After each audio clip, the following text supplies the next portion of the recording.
4:53 a.m. Pacific Standard Time. Pain awakened him. He knew where he was before he opened his eyes, but it took another moment before he remembered it all, or his memory caught up with the rest of him. He wasn't even sure he could move. He was hurting so badly in so many places. Even his thumb was cut where Hannah had bitten him. The temperature had dropped, or, more likely, under the circumstances, his resistance had lowered just that much. Before he had fallen asleep, he had figured he had lost about a pint of blood, or the amount you gave at the blood bank, which was a hell of a lot of blood to lose. The sky was still black. At this time of year, there would be another hour and a half of total darkness. He wanted to try standing up again. He had walked here to the spot on the Wilshire Boulevard side, where he had squeezed out of the ventilator. His left foot was so bad that he wanted to cry out. His thigh burned. He had been grazed by a bullet in his youth, and it had felt the same. He could walk, but he could see it was going to take 5 minutes to get around to the other side of the roof, where Hannah's body lay. He stopped. Why the hell did he want to go there? He was going to have to calculate every step. He got out the radio, but he waited a moment before he turned it on.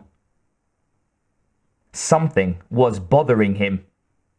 Al Hollenbeck had asked him about the number in the gang. Why? Leland heard the same gunfire.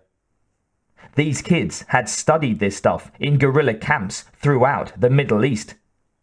They could set up a field of fire as well as the US Marines. Al might not know that. His work kept him occupied around the clock. Leland had decided that he was only going to listen. 26 was quiet. On 19, a woman was speaking German, reciting words and numbers. Nothing on 9.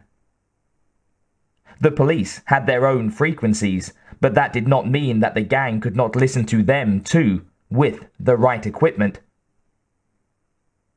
He was going to have to get ready for them. It would be more than an hour before they came for him. They would want to wait until the sun was coming up over the mountains. The worst of it, for him, was not knowing about Stephanie. He did not want to outlive her. He hadn't wanted to outlive Karen either. He did not want to go through that grief again. He didn't think he could. He shook his head. People were coming to kill him in an hour, and he was worrying about living too long. He made his way to the edge of the roof, but his leg made it impossible for him to get up on the sign to look down onto Wilshire Boulevard. He was wondering again about the wisdom of not getting on the air. The police could have something to tell him. It seemed that there were many, many more lights on all around the city. He'd bought that 310 after the divorce. He'd known it was going to be his last plane, and towards the end, he didn't even use it that much. There was a time in your life to quit certain things. For the past 6 or 7 years, he'd devoted himself almost completely to his work. Good, interesting work, too. He had been on the team that had devised the first anti-terrorist, anti-kidnapping driving course. He'd designed the security system in the first of the new ballparks, and it had been copied or adhered to ever since. And something he had learned not to tell people. that he'd been the one to advise the national retailers to force manufacturers of small items like ballpoint pens to mount them on cards too big for people to slip into their pockets. People hated having to gouge their way through the cardboard and plastic so much that it did no good to tell them that it had been done, because shoplifting the world over was so bad that it was threatening the retail business. What was going on out of the world was the understanding that it was worthwhile to care about other people. Few people lived in a neighborhood anymore. Life was being organized to keep people distant from one another. Human beings were beginning to feel like guests on their own planet. The designers of this building were more interested in glorifying a bunch of oil pirates with an impressive raised plaza than in providing a few trees and benches where people could sit and talk to each other. He turned the radio on again. "Al? Hold on, he's awake." "Joe, are you all right?" "What is this he's awake crap? I've been up here writing letters and rinsing out a few things." "Fella was spelling me on the monitoring, that's all. Try to stay loose." "I'm loose. You're the one who sounds tired. Listen, they're going to come up for me." "We've been working on that. You're going to get air support." Leland was silent. If the police could control the roof, they could lower men onto it. They needed Leland to get that close. Support, hell. They wanted him to cover their landing. As far as they were concerned, he was expendable. They had even managed to get a public relations face on it, calling it air support. Now the gang had another reason to want him dead. So much time had passed since they had locked him up here that it was possible they had stopped monitoring Channel 11. "Look, I'm not sure that will work. This roof is covered with structures that will give them damned good cover. They came to stay. It's odds on that they have rockets." "Only one way to find out, right, brother?" Now they were brothers, Leland thought. Hell, he could hear the con in Al's voice. "Look, kid, we can talk about this honestly, but don't bullshit me, please."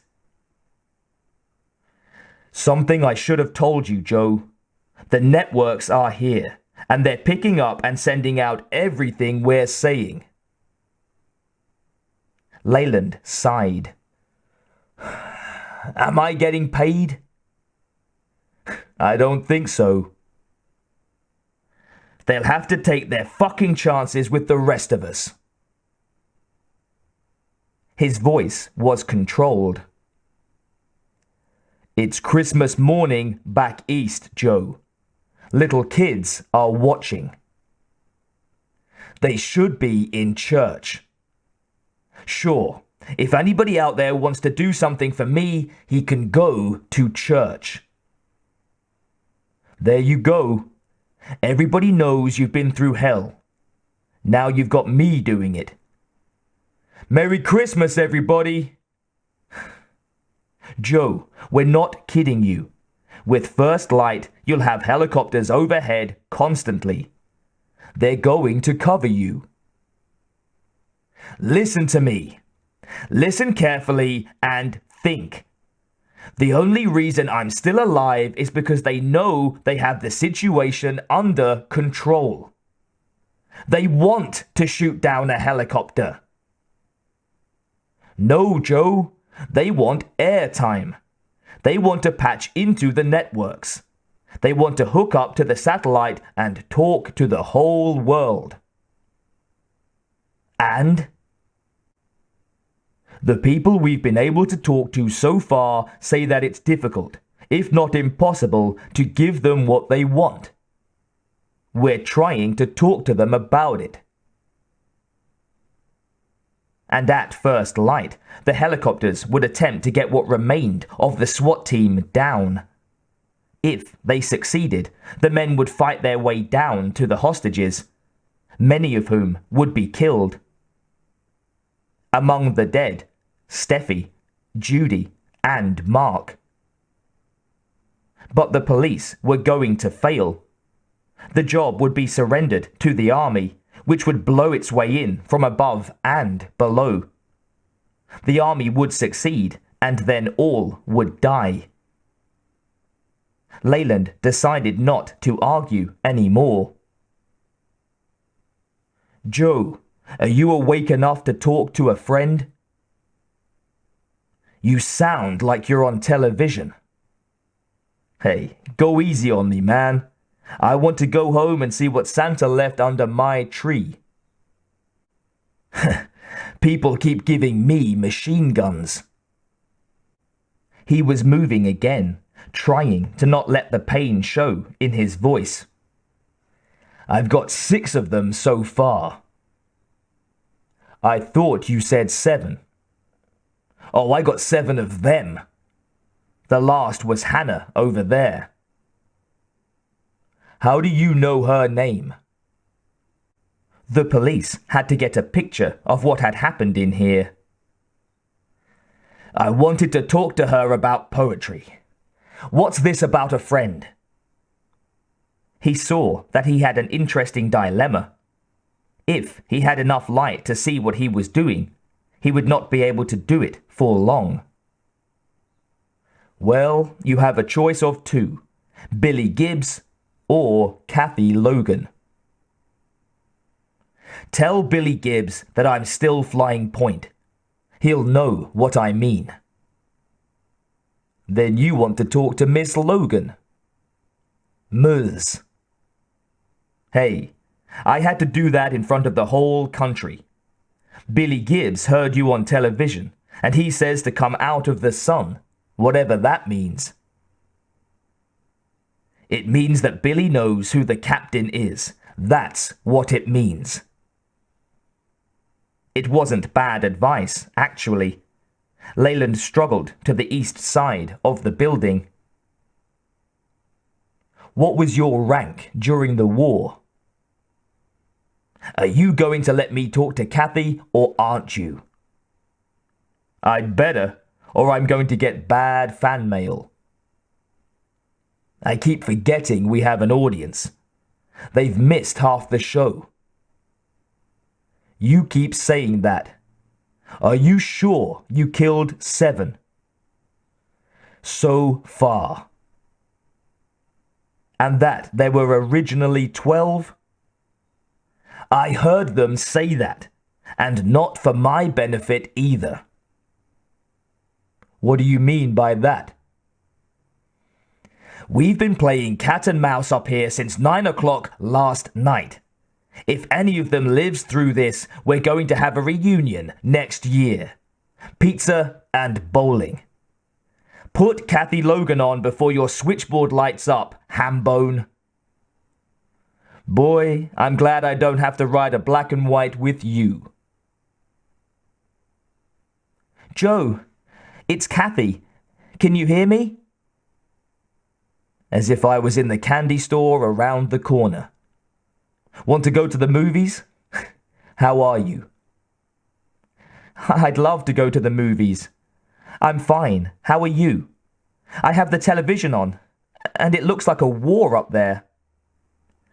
Nah, just one dumb cop trying to quiet down the neighborhood. They're saying what you've done so far. You can say it. No, I can't. I understand. Listen, kid, this is what I was trained for. There's a young lady lying over there who called me a trained dog. These people have a habit of trying to deny your humanity. Do you care who's listening?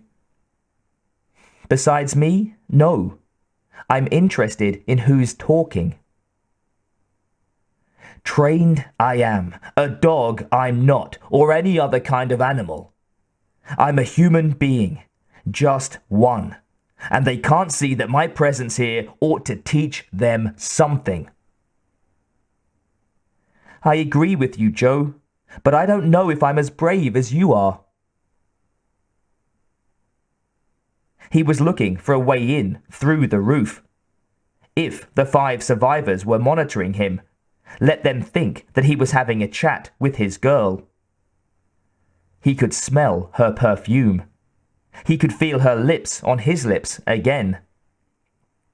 Thank God, it was what fate had left him to believe in. Okay, this is a personal call. Did you listen to your tape?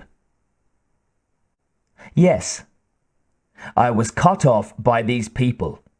They didn't know that I had stepped away from the party to call you. I got upstairs. I saw them kill a guy named Rivers. Anton Gruber shot him through the heart. I'm an eyewitness. I tried to flash an SOS, but they sent a guy after me. I sent him back with his neck broken. You might as well know who I am, kid. I've been operating on this corner for almost 35 years. The police want a record of this. Do you understand what I'm doing? Yes. Can I really make this a personal call? There was no way in through the roof. I've been thinking of that place on the beach. It's going to be a while before I can walk, but that's all right. Why can't you walk? I'll tell you that too. The only way in that he knew was through the ventilator shaft. But then he would have no way of going up or down, even if he could really move. He was beginning to see that it was in his favor if he could convince little Tony that he was totally disabled. He had to provide covering fire for the helicopters, if for no other reason than to make the gang think he could still defend himself. What the hell time was it? Almost 5:30. They would start to see the light in another 50 minutes. He kept talking, almost as if reciting in class, counting the bodies out loud. He had decided to take stock of all his assets, including Hannah's empty automatic. He had a pair of kit bags, Skizix's Czech assault rifle, and almost 3 magazines of ammunition. He had bath towels wrapped around his feet if he needed them. What else? What was left of him? It was still a long time until dawn, and at odd moments, because of his exhaustion, he would sense the black globe, in which the darkness seemed to press up against his eyes. Pilots, sailors, and truckers knew about the globe. He told Kathy that he didn't know who had signaled him that the police were on their way, but he wanted to think it was some actor in a jacuzzi with a beautiful woman. She actually did the work at his instruction. Kathy understood what he was doing. She said she knew the guy and that he would be glad to lend them his tub. Leland was studying the crap he had. I appreciate this, Kathy. I really do. I want to see you when this is over. I want you to live. He thought again of Billy Gibbs's advice. He wondered how much being 400 feet above the pavement was going to bother him now, in his condition. I want to live too. Al, are you on the line? Yeah, I was trying to maintain a discreet distance. What can I do for you, besides get the champagne and caviar? Just don't ask me to wear a butler's uniform. Too bad. It was just getting interesting. Listen, I'm trying to set myself up for your suicide charge, and I want to get the sun behind me. It'll rise about 10 degrees left of the high-rises downtown. I love you, man. Do you understand? I'm with you. Thank you, Al. Billy Gibbs will tell you what kind of partner I am. Kathy, are you still there? Yes, Joe.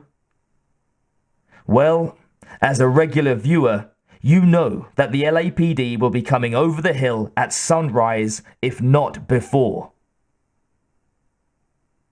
He was trying to figure out how much he could carry. No, he had to figure out what he needed. He had to make a plan.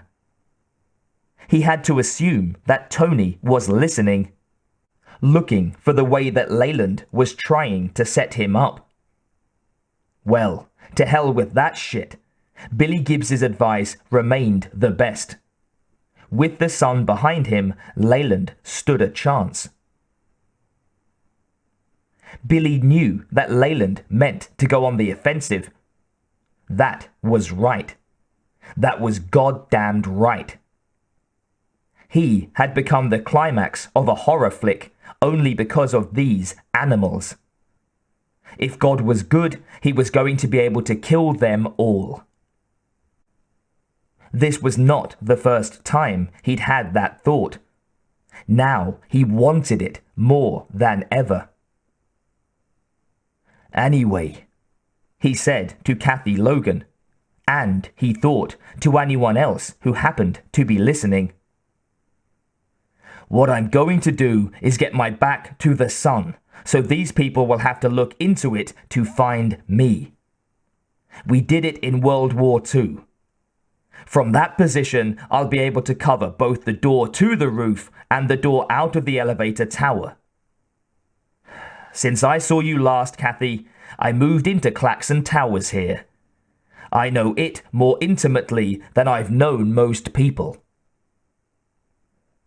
Joe, I want you to live. You said that. He had all the kit bag straps assembled. This time, he was going to attach it to his shoulder harness at his end, while he was still wearing it. His legs were worthless. He had to do with it what he had. A rat in a trap would chew his foot off if it would set him free. He threw the harness onto the roof. It wasn't going to work. If he did not face that fact, he would die. He would die if he tried to stay on the roof. But he could not trust his weight to those clips again, especially if they had to take it suddenly, which was going to be the case. He had less than half an hour left. Al, are you still there? Right here, Joe. Kathy, stay on the line. Al, I want to talk to Vince Crane. I'm sorry, you can't. Why the hell not? He's not available, Joe. Stay loose, will you? It took Leland a moment to realize. Crane was dead. Dwayne Robinson was in charge again, however briefly.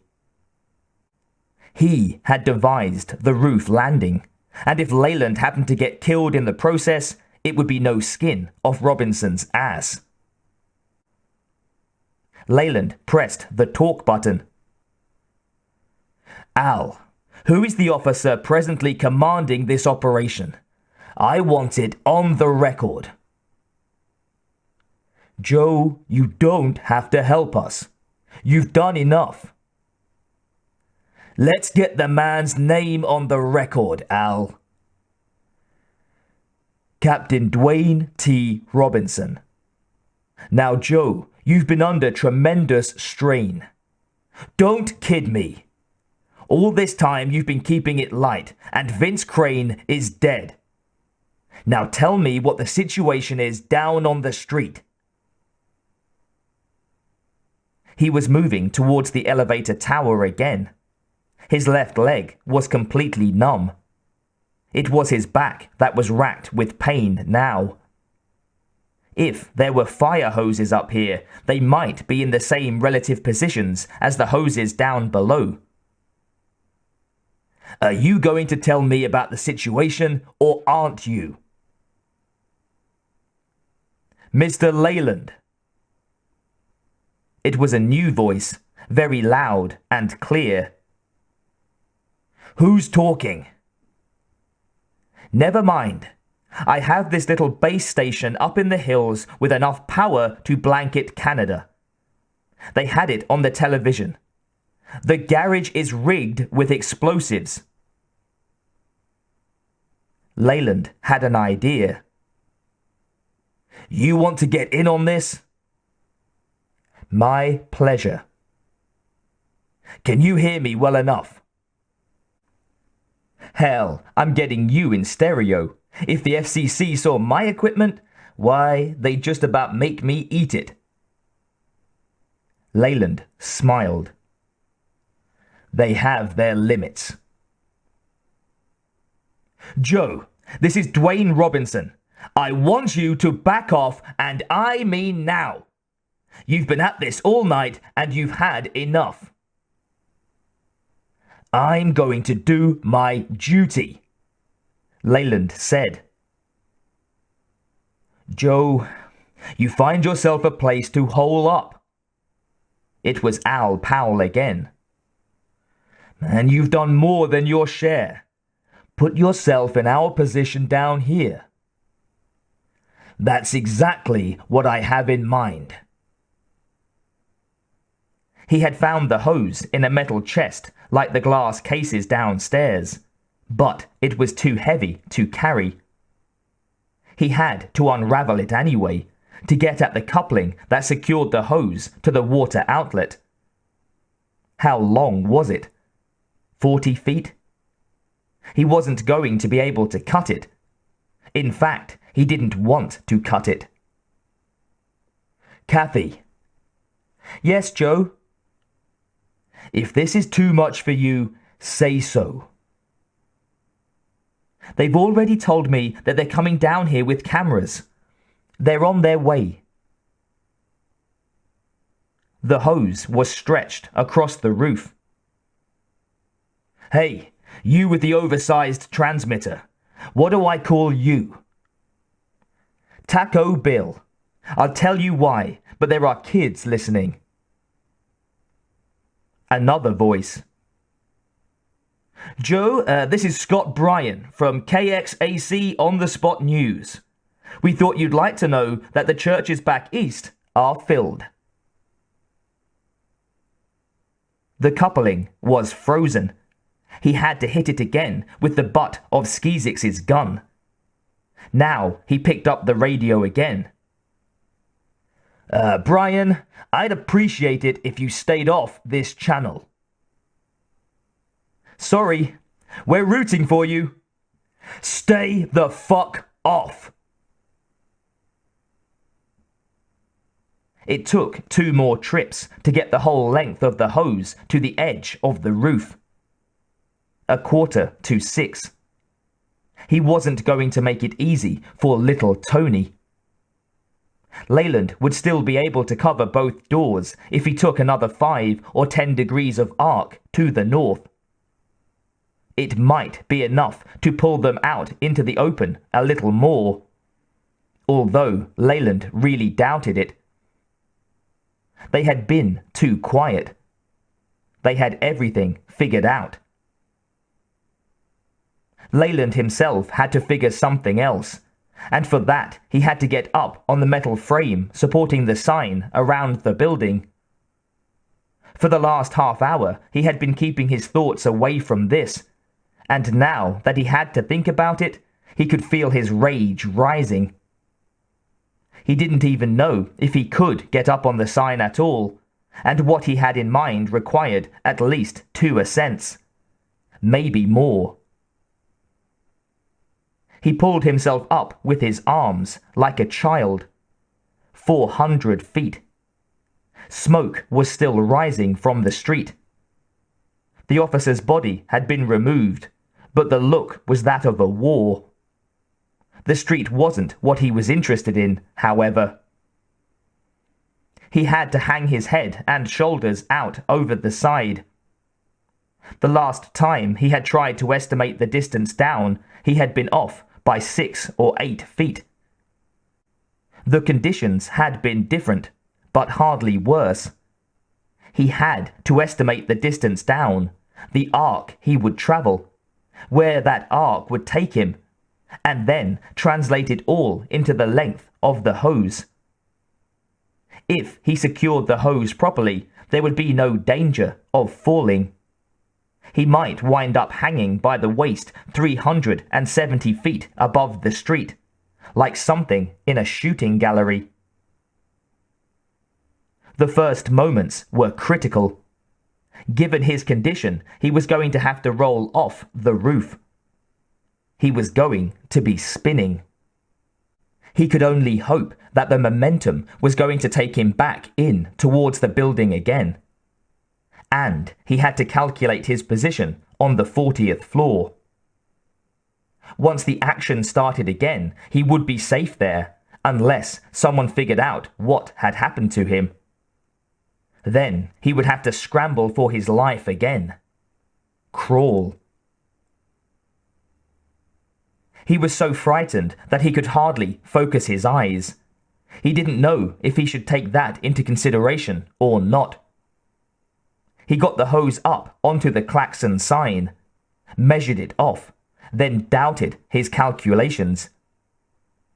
He didn't want to do it, but he was going to die if he didn't.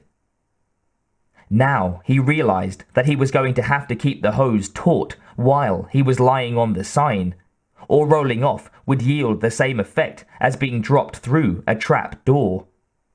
He would break his back. He was going to use the massive brass connector to lock the end of the hose looped around one of those sign supports. Around his waist, he had planned to wrap the other end, secured the same way by the hose nozzle. But he was having second thoughts about that. The force of the fall could drive the nozzle right through into his ribcage. And if he actually did get inside the building, he may not be able to get the thing undone before he was pulled out over the street again. He put on the harness and secured the Browning. He connected the kit bag straps so that they became a webbing of 3 thicknesses. That did not solve the problem of quick release. He took off his own belt. By 6:05, he was in position. His position. He had been out to the edge of the sign again to fix the target window clearly in his mind. At this point, there was no way to tell how much time he would have once the shooting started. It could be as little as a few seconds, not enough to allow him to get the window open. Not an easy shot from this angle. Presumably, there would be more light, but he couldn't even be sure that the police weren't planning to jump the gun and attempt to land before dawn. The noise of the helicopters precluded the element of surprise. For that matter, Leland had to figure out that the gang right now was on the other side of the door to the roof, waiting for the first sound of the helicopters. Which put him in no man's land. Beyond the law. Now he needed people like Taco Bill. He had been driven here in a limousine, wearing a suit and tie. People would recoil in horror if they saw who they were rooting for. The difference between heroes and villains was only a matter of time anyway. University kids in Germany had been cheering for these bums for more than a decade. Not that they were completely wrong. The police had tried to sucker Leland into a little thing like laying down his life for a mission he knew to be futile. The police were only quiet now because more talk would point to how little control they had over the situation. They weren't telling Taco Bill to stay off the air. Sovereignty had its limitations, and thank God. Of course, the best thing that could happen to Dwayne T. Robinson in the next hour was the death of Joseph Leland, eliminating a source of embarrassing questions later. Civilization was full of Dwayne Robinsons, seeing everything that happened to them as opportunities for their own advancement and aggrandizement. They were the spoilers of society as much as all the little Tonys who had ever lived, with Richard Nixon at the top of the list. Assholes. Because of them, civilization ceased to be even a sometime thing and sank into ambiguity. You didn't know what to believe in anymore, or whether there was anything left. No, Robinson was really playing hardball. As a cop, he knew what was going to happen to every one of the people who had died in this thing. When the forensic lab was finished cutting into you, you looked like a boat burned down to the waterline. That's what they called them. Canoes. They peeled the skin off your skull too. It ripped off like the skin of a tangerine. If Leland died, they'd have him all done and sewn back up again by nightfall. Now he had become aware of automobile horns near and far off. People were coming to see. He wanted to think it was typical Los Angeles, but he knew that the attitude was everywhere now. Leland was in no man's land. He hardly understood what he was fighting for. There was still no sign of dawn.